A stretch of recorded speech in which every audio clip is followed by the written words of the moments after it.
Well, hello everybody, and welcome back to a comparatively bright and sunny and not too terribly windy day out in the gardens here in Westman. And yes, I am outside. It is, just late November after all. Why not be out in the garden having a little fun?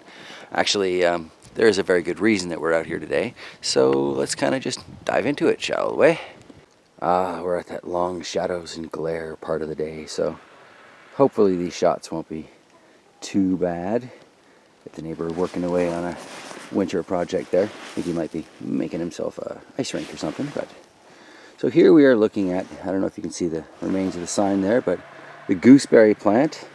We brought this with us from BC, $4 Walmart special when we got it. And if you've been following the channel, you may be aware that I have been trying to multiply this via layering, air layering, and basically any other way that I can. And I have been fairly successful. We have turned this one bush into at least 20 of them that I can think of offhand. Basically, everything you see sticking out of the snow here in the swale garden is a new gooseberry. I think there are some 15 or 17 of them in there. I say basically everything you can see because we've got this one here in the middle, the red currant. Seems to be doing fine, and hopefully we'll have some more currant companions coming this year. I'm kind of planning on making a rather sizable permaculture purchase just to finish off, well, a lot of the berry plants that will grow in our zone, because I'm trying to set things up for bees. These delightful perennial berry bushes that we have are going to be absolutely vital to, well, basically helping with my greatest obsession, which as of late seems to be mead making. And the more of these things we have growing, well, the more honey I think we're going to get in the long run, because it's not like the bees aren't going to go to the nearest berry bushes. We're looking at that honeyberry right here. I've got a couple of different attempts at layering going on in one of those cloth planters.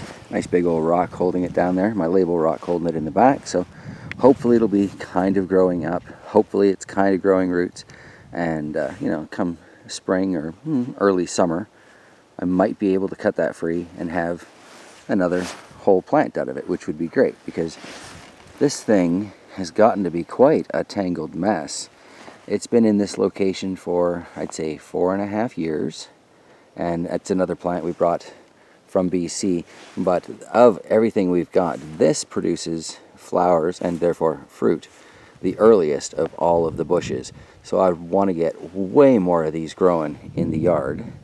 And I was noticing earlier that this is kind of the only time of the year I can really see what's going on inside here, because once this thing fills out with leaves, it's quite chaotic and quite hard to see what's going on.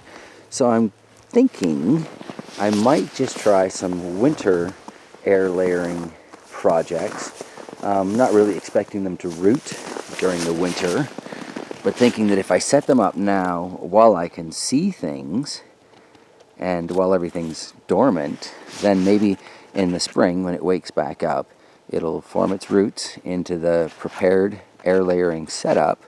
And again, by maybe midsummer, I can cut them off and have fresh bushes growing in new locations. Because this is a nice spot. It gets pretty decent amount of sunlight.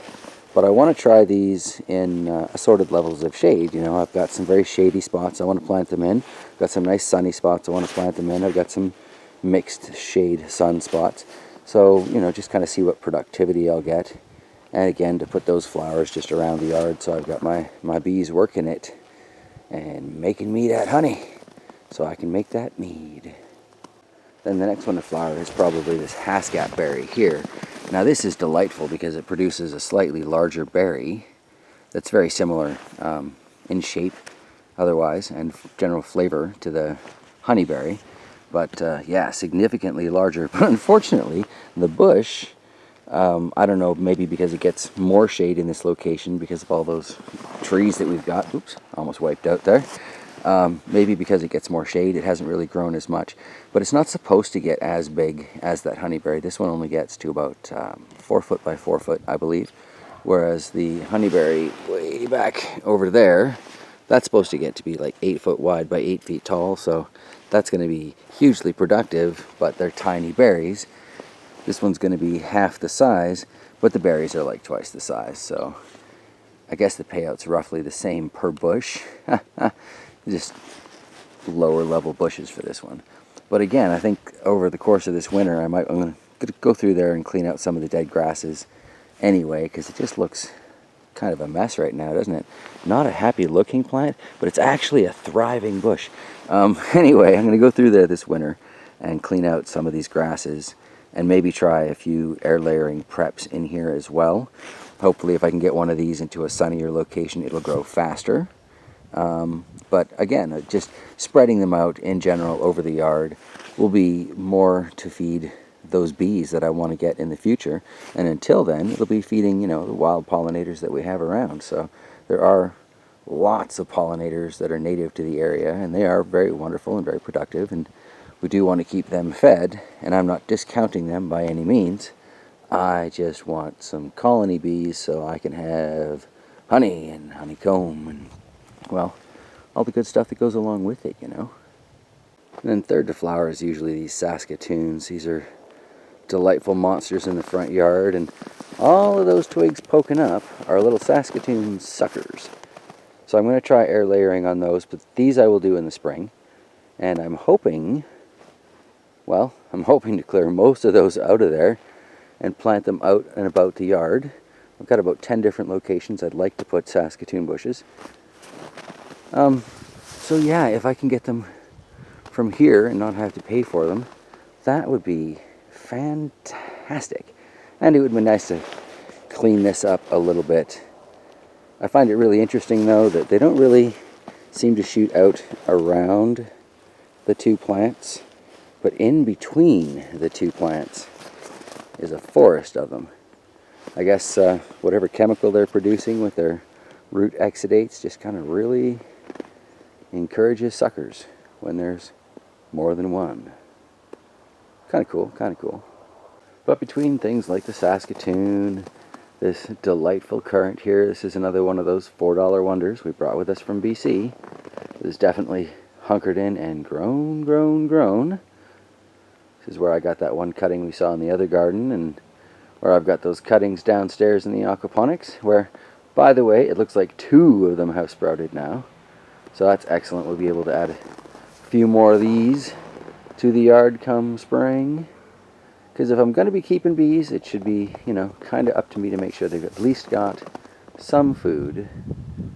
It is in no way conceivable that I could grow enough flowers on this little half acre to actually keep a whole colony of bees well fed and satisfied, but I do want to provide them with a little something for as much of the year as possible, and I'm going to try and do that with as many berry bushes and like fruit trees and stuff as I can. I'm also going to be adding a lot more bulbs and such to the assorted bits of gardening that I've got going on. I know Shocks has some wonderful things going on with the fairy garden up front, but I'm just going to be adding kind of random plantings of them around the yard, again in various light conditions to see how they do, and again mostly just to provide something in season or something flowering at that time of year. We've got a few annuals that I'm going to count on too. Not necessarily as great, because you got to plant them every year, but borage sprinkled liberally around the gardens will definitely keep lots of flowers up all year long, and from what I saw this year, even into those early frosts, it just keeps going, so that's great.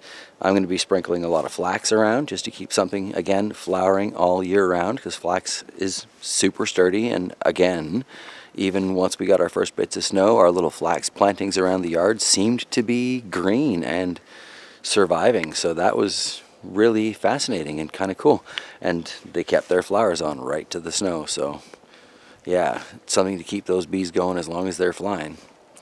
Why not do the best I can anyway, right? But really, I just love the idea of set it and forget it plants, and so these berry bushes really are, I think, going to be key to my whole keeping the bees happy scheme. Anywho, if you're still with me at this point, thanks for hanging out while we kind of wandered around the yard, looking at some of the berry bushes and just kind of chatting about future plans with the garden and, yeah, thoughts on perennial gardening for, I don't know, we'll say bee health and happiness. All right, everybody, much love. I will be back, well, next time.